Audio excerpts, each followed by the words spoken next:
Today, we're going to be starting a new series throughout this offseason where we sort of preview and break down each team individually. Now, for the first episode, we're obviously, as you can see, we're starting with the Tennessee Titans, mainly just because they had the first pick.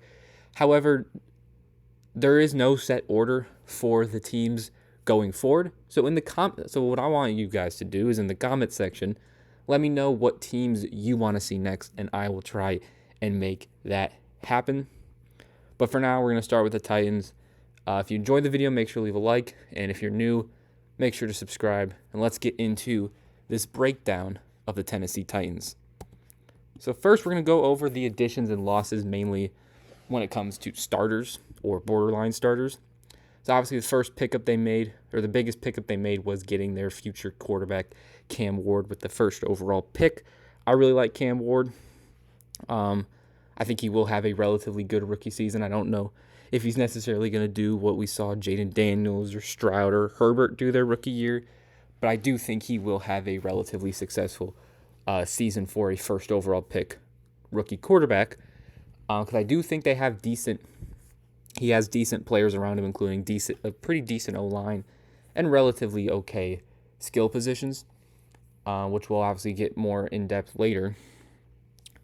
Going into the other additions they made, they bring in 3 receivers to sort of be in that top 4 or 5 of their position in Tyler Lockett, Van Jefferson, and then the rookie Alec Ayomanor, who kind of replace Tyler Boyd and Nick Westbrook-Akine.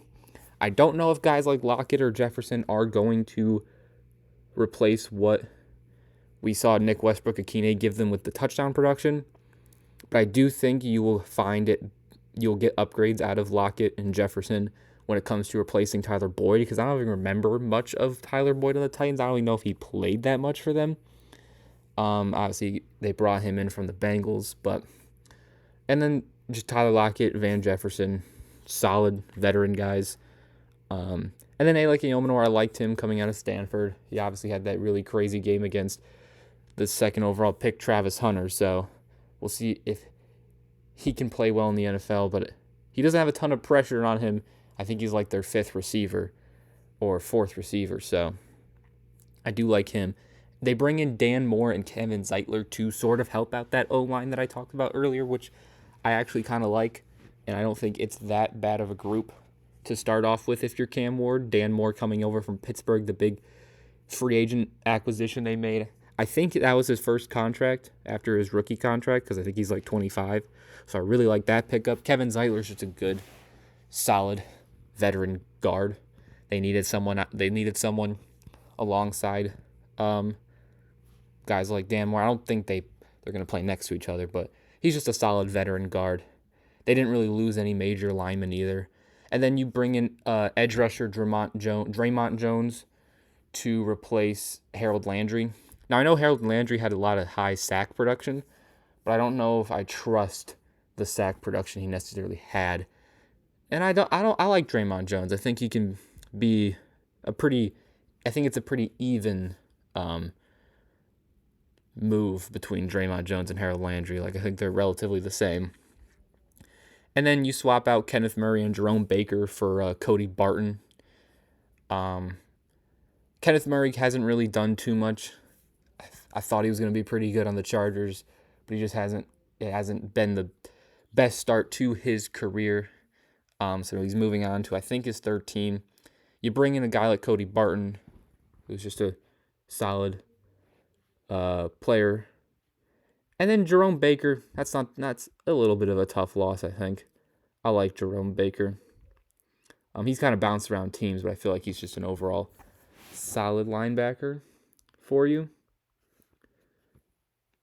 Yeah, Cody Barton, this will be his 4th team. He's been a solid player.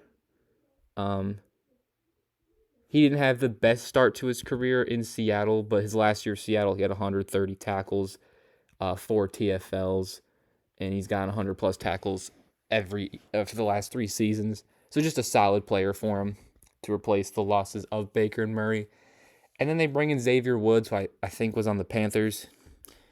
He's nothing too special. He'll get the job done at safety. Like, He's not going to blow you away. He'll give up some plays, but he can also make some plays, get some picks as well.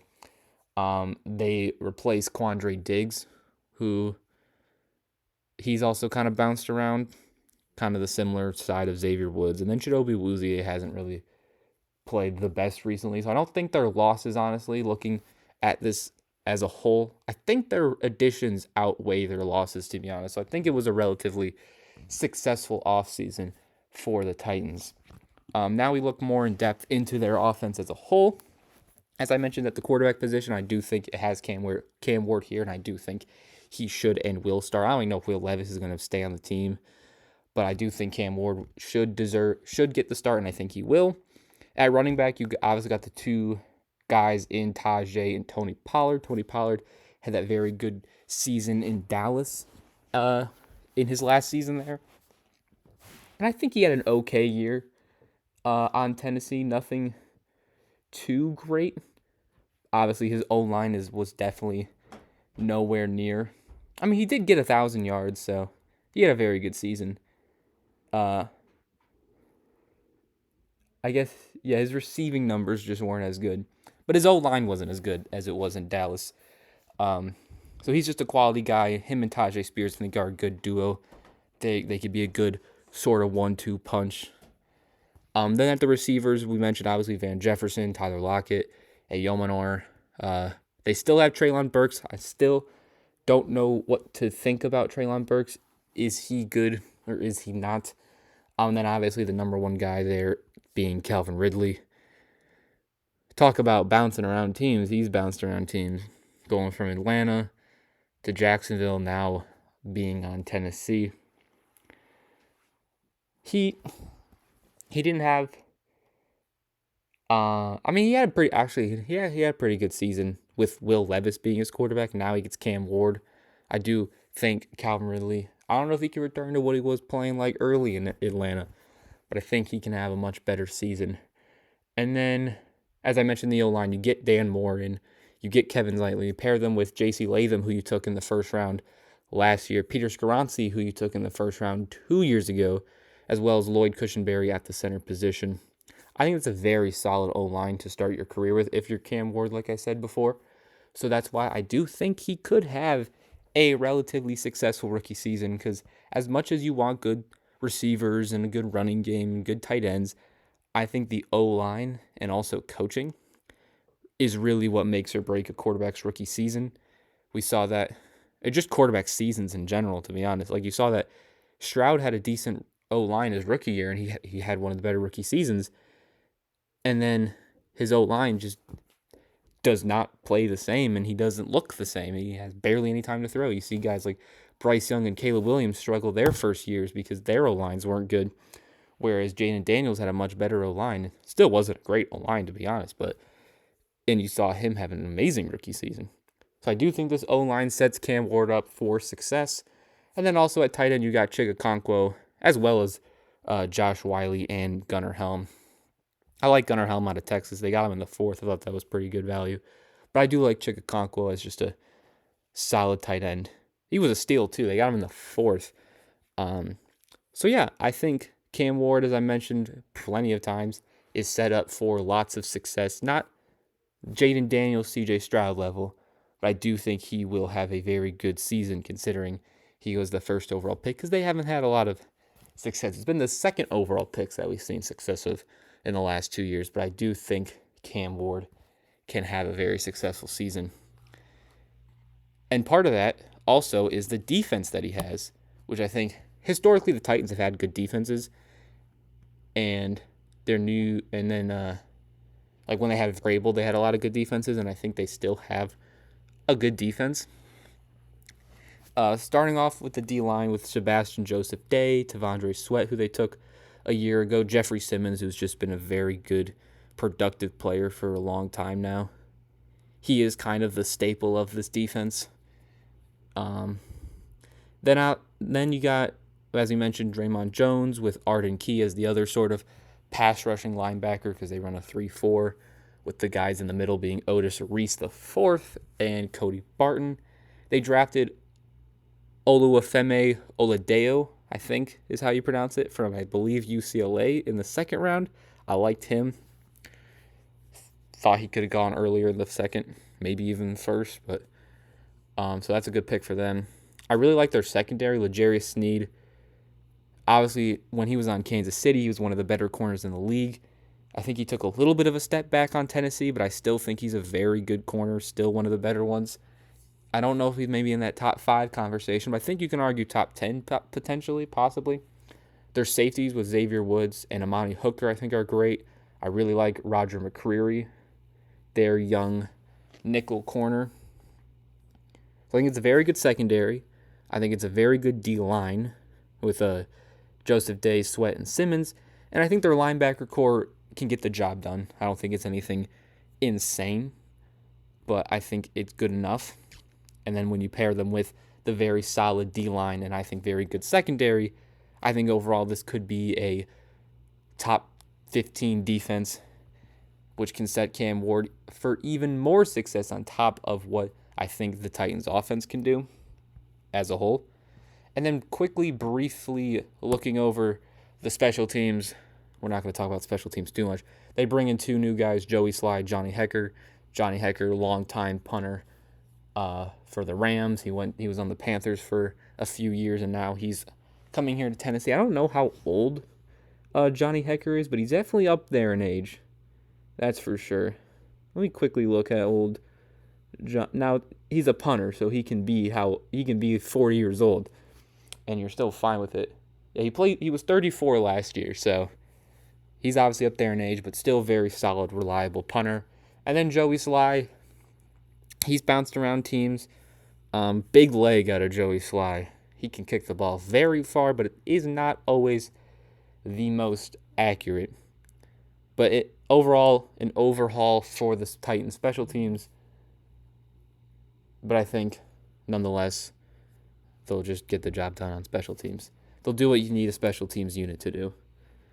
Now we can go over their schedule. So we're going to give a floor, a ceiling, and then an overall prediction.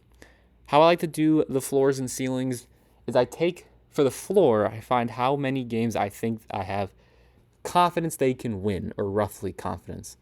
And then the ceiling is every 50-50 game, or somewhat, like coin flip type games, it's a borderline coin flip.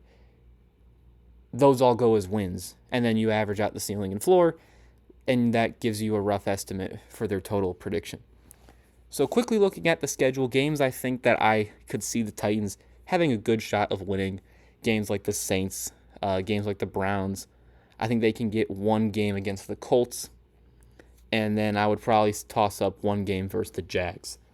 So I think that leads, and then obviously you got games like the Patriots, the Raiders, the other game versus the Colts and Jags.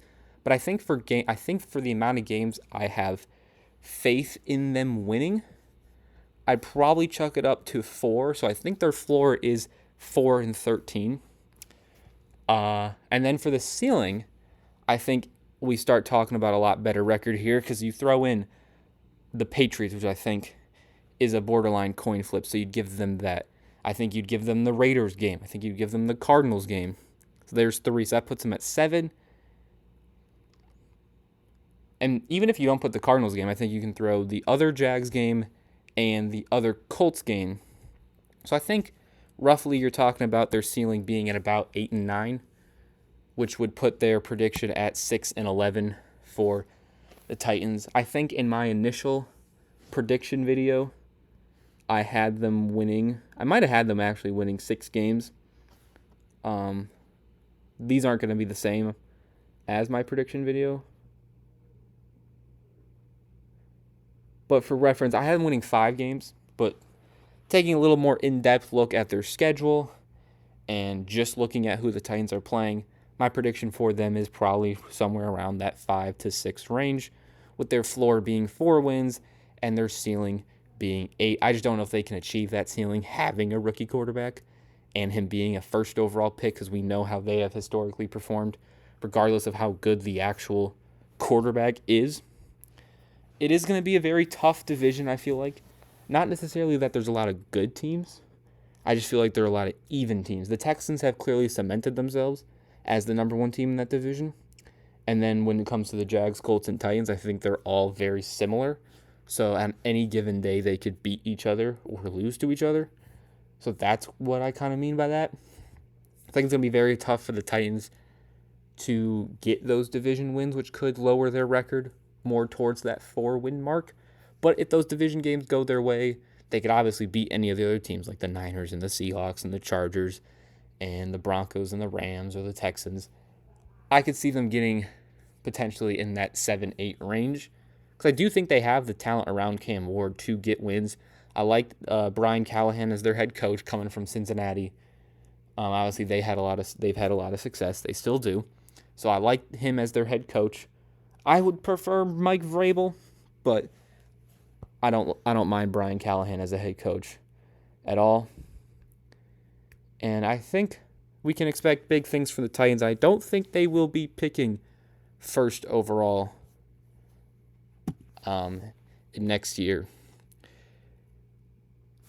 With that will conclude our relatively quick preview of the Tennessee Titans for this upcoming season.